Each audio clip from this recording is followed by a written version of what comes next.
سلام از تمام شما. انشالله که خوب باشین. امروز رسیپی از ما است کڑآئ. سلکین ما در کدام طریقه کڑآئ پخته مونیم. اگه دفعه اگر ارجنت پخته کردنی بودین امی تا کڑآئ جور کن زیاد ٹیسٹی مایا.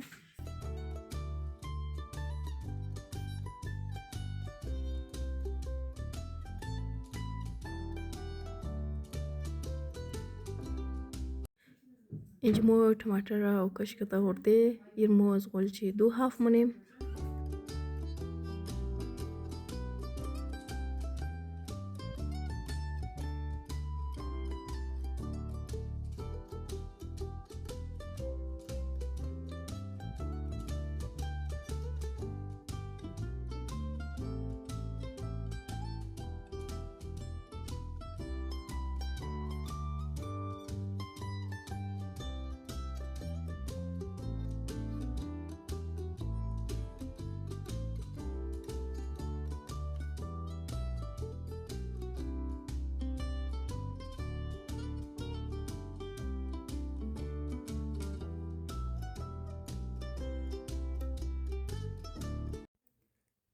اینجا ما گرفته یک گل سیر اور دیگه مطلب قدر یک گل امیکس ادرک بگیرین.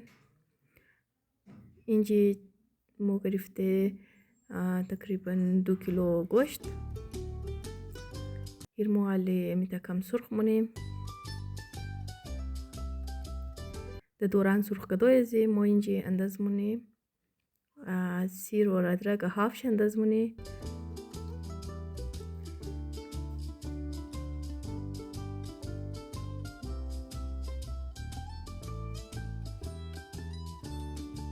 بس باقیش میلی چون که ددم که اشتی بس لاست میں مو ایرا انداز مونی کم کم بلیشی تاکہ ددمم او بخور زیاد خوب شی مایا. منجی سیر ادرک انداز کدیم ایر مکمل میکس مونیم.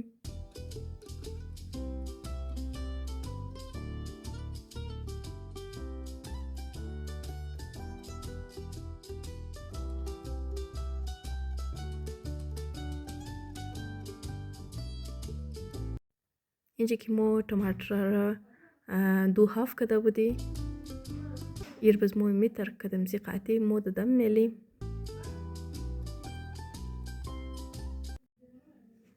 اینجا گوشت شده نورمال سرخ و اینالی دانه دانه ټماټر را این میتر بلیشی این میتر میلی تاکه کدی آوی ټماټر کسته این گوشتم پخته شونه.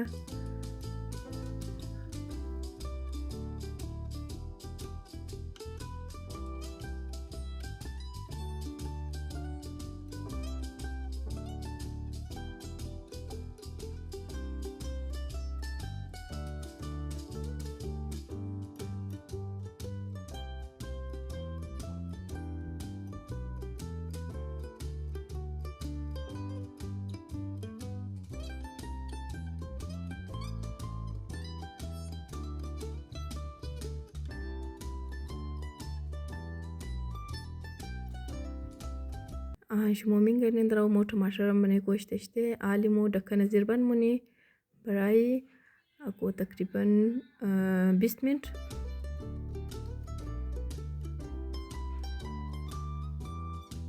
ټماټرم آو ورکدم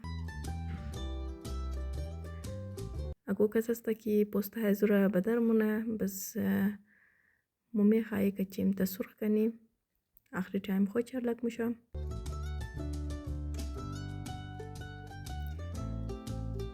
اینجا مو مساله کڑآئ گرفته نیشنل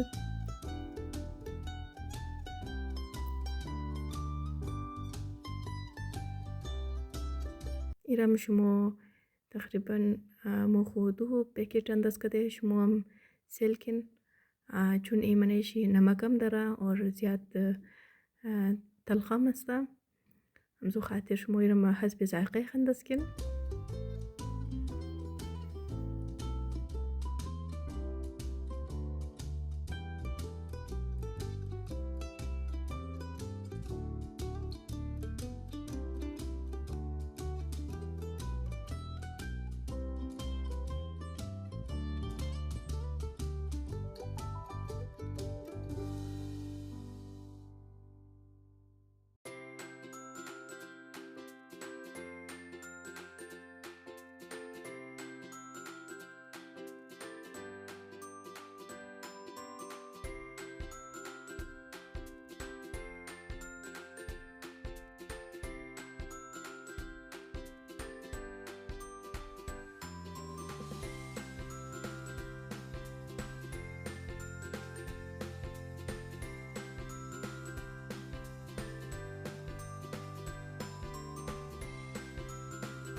مساله رو که انداز کردین موی میلی برای 20 منت ولی دم.